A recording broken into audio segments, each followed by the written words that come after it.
Hello बच्चों, मैं हरेंद्र कुशवाहा, आपका टॉप एजुकेशन चैनल में स्वागत है।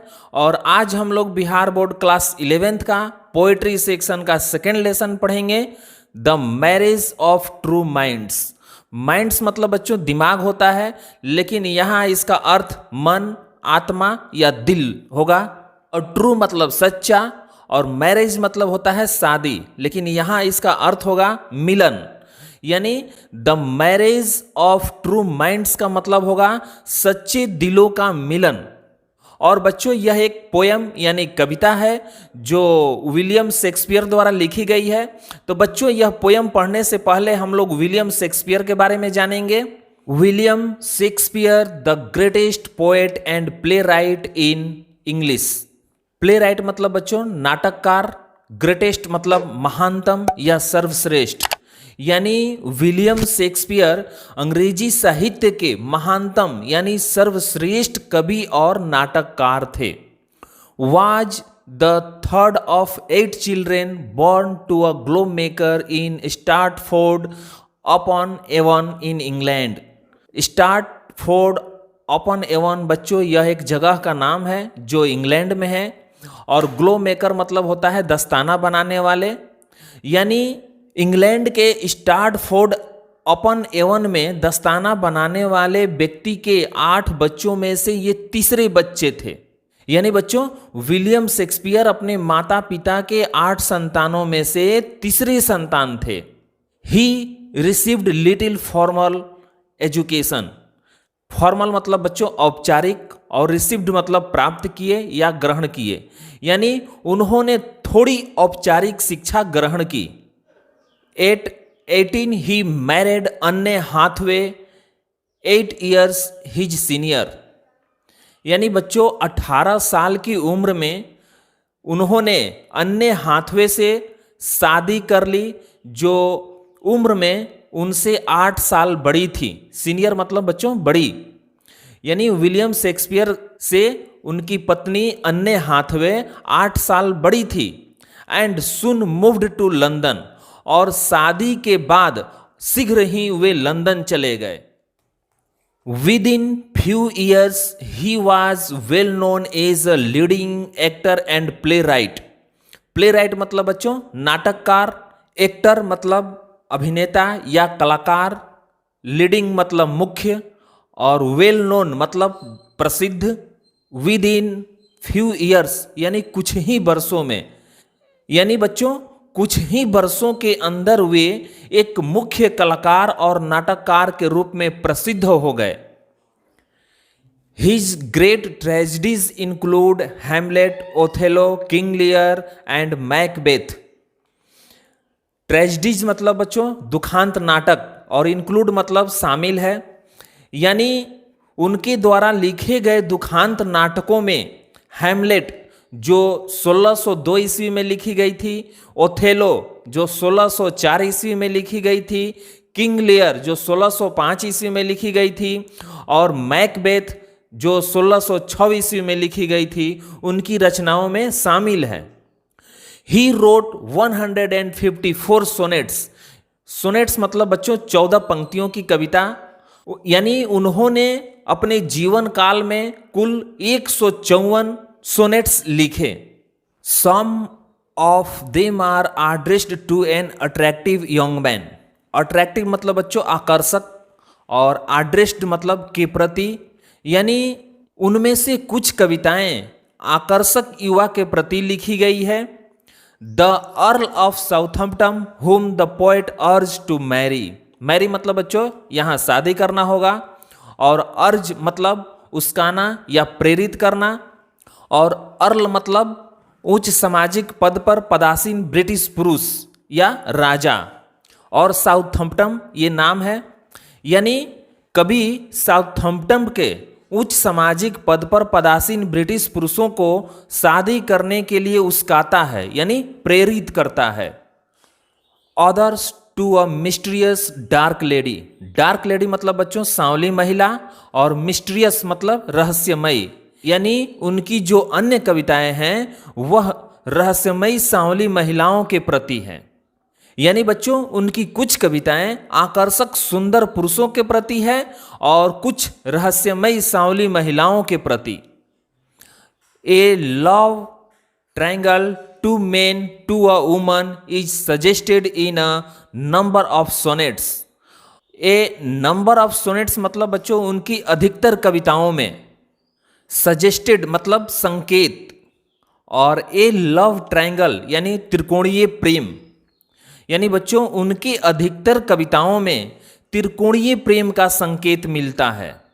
यानी उनकी अधिकतर कविताओं में त्रिकोणीय प्रेम का संकेत मिलता है जिसमें एक महिला के प्रति दो पुरुष हैं, यानी एक महिला से दो पुरुष प्रेम करते हैं। The marriage of true minds is 116th sonnet which defines the nature of true love. True love मतलब बच्चों सच्चा प्रेम, नेचर मतलब स्वभाव, डिफाइंस मतलब परिभाषित करता है। यानी प्रस्तुत सोनेट यानी कविता जो हम लोग पढ़ेंगे, the marriage of true minds, उनकी 116वीं कविता है जिसमें सच्चे प्रेम के स्वभाव को परिभाषित किया गया है। तो बच्चों इसके बाद अब हम लोग का पोयम यानी सोनेट है the marriage of true minds, यानी सच्चे दिलों का मिलन। लेकिन बच्चों यह सोनेट पढ़ने से पहले मैं आप लोगों को यह बता देना चाहता हूं कि सोनेट दो प्रकार के होते हैं। पहला सोनेट जो 2 खंडों में होता है, पहला खंड जो 8 लाइनों का होता है जिसे ऑक्टेव कहते हैं, और दूसरा खंड जो 6 लाइनों का होता है उसे सेस्टेट कहते हैं। और बच्चों दूसरा सोनेट जो 4 खंडों का होता है जिसमें प्रथम के 3 खंड 4-4 लाइनों के होते हैं जिसे क्वार्टरिन्स कहते हैं, और अंतिम के 2 लाइनों को कॉपलेट कहते हैं। यानी कुल मिलाकर 14 लाइनों का एक सोनेट होता है। तो बच्चों पोयम का पहला खंड यानी फर्स्ट क्वार्टरिन है, let me not to the marriage of true minds admit impediments. Impediments मतलब बच्चों बाधा या रुकावट, और एडमिट मतलब अनुमति या मानना, और ट्रू माइंड्स मतलब सच्चे दिल, सच्चा प्रेम, और मैरिज मतलब मिलन।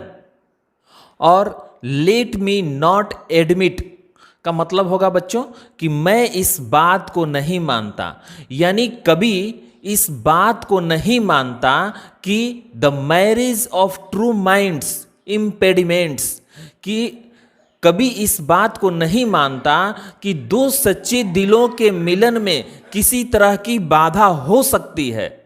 यानी बच्चों विलियम शेक्सपियर के अनुसार 2 सच्चे प्रेमियों के बीच में किसी भी तरह की अड़चन, बाधा, धोखा या अविश्वास की अनुमति नहीं होती है।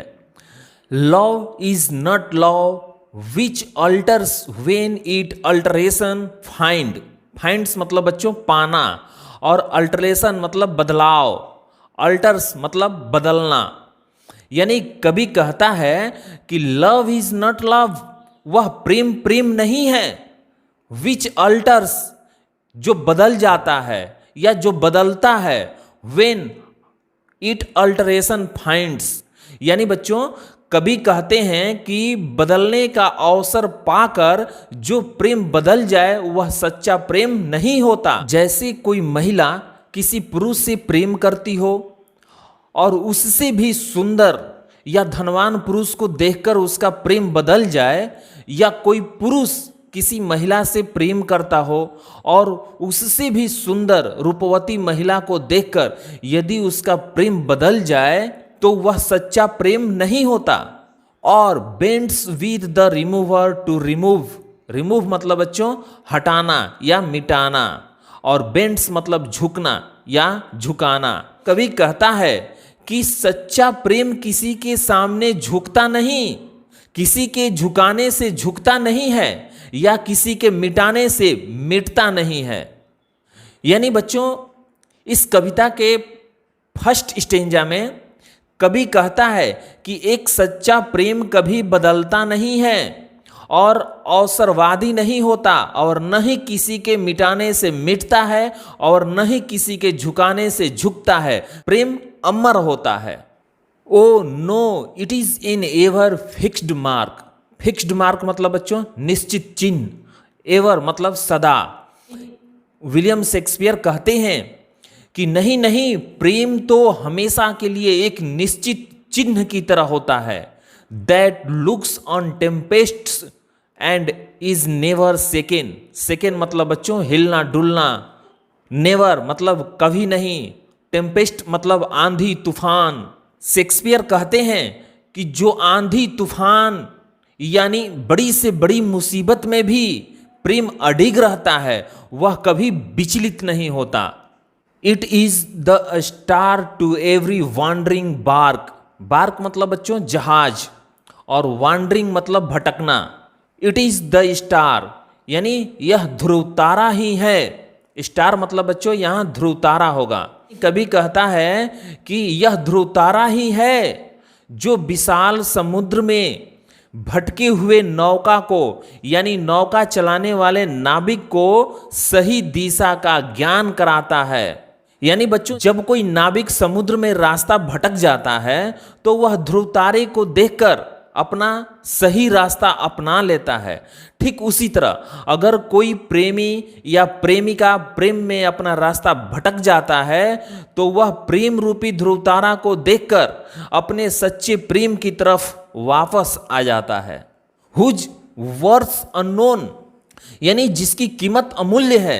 यानी बच्चों सच्चा प्रेम की कीमत अमूल्य है। Although his height be taken, although मतलब हालांकि, हाइट मतलब ऊंचाई, यानी हालांकि उसकी ऊंचाई मापी जा सकती है। यानी बच्चों सेकेंड स्टेंजा में कवि हमें यह बताना चाहता है कि सच्चा प्रेम ध्रुव तारा की तरह होता है जो कभी बदलता नहीं है। इसके बाद थर्ड स्टेंजा है, love's not time's fool though rosy lips and cheeks. Rosy lips and cheeks का मतलब बच्चों होता है जवानी, यानी गुलाबी होठ और गुलाबी गाल का मतलब होता है जवानी। और टाइम्स फुल का मतलब समय का गुलाम या बहुत कम समय के लिए।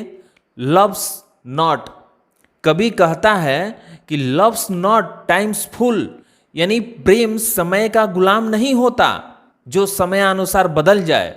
हाँ, दो रोजी लिप्स एंड चीक्स, हाँ गुलाबी होठ गुलाबी गाल, जवानी बदल जाता है लेकिन सच्चा प्रेम नहीं बदलता। यानी बच्चों जो व्यक्ति किसी का रंग रूप चेहरा या सुंदरता देख करके प्रेम करता है वह सच्चा प्रेमी नहीं होता, क्योंकि जिस दिन उसकी सुंदरता खत्म हो जाती है, चेहरा ढल जाता है, झुर्रियां पड़ जाती है, उस दिन उसका प्रेम बदल जाता है। जो सच्चा प्रेम होता है वह शारीरिक सुंदरता पर ध्यान नहीं देता, रंग रूप देख करके आकर्षित नहीं होता। Within his bending sickle's compass come, come मतलब बच्चों आना और कंपास मतलब सीमा दायरा या पहुंच, और सिकल्स मतलब सिकल मतलब बच्चों हंसुआ या हंसिया। बेंडिंग मतलब मुड़ा हुआ, यानी झुके हुए हंसुए के दायरे में जो आता है उसे वह काट देता है, उसे वह मिटा देता है। यानी बच्चों यहाँ हंसुआ की तुलना समय से किया गया है, यानी समय भी अपने अनुसार सभी चीजों को बदल देता है, मिटा देता है, काट देता है, लेकिन सच्चे प्रेम को समय भी नहीं मिटा सकता। Love altars not with his brief hours and weeks. Brief मतलब बच्चों अल्पकालीन या क्षणिक, अल्टर्स मतलब बदलना, यानी बच्चों प्रेम बदलता नहीं है। लव अल्टर्स नॉट, प्रेम बदलता नहीं है। With his brief hours and weeks, यह अल्पकालीन या क्षणिक नहीं होता है जो घंटों या सप्ताहों या कुछ महीनों में बदल जाए। सच्चा प्रेम तो अस्थाई होता है। But bears it out even to the edge of doom. Edge of doom का मतलब बच्चों होता है प्रलय के अंतिम समय तक। और वेयर्स इट आउट मतलब टिके रहना।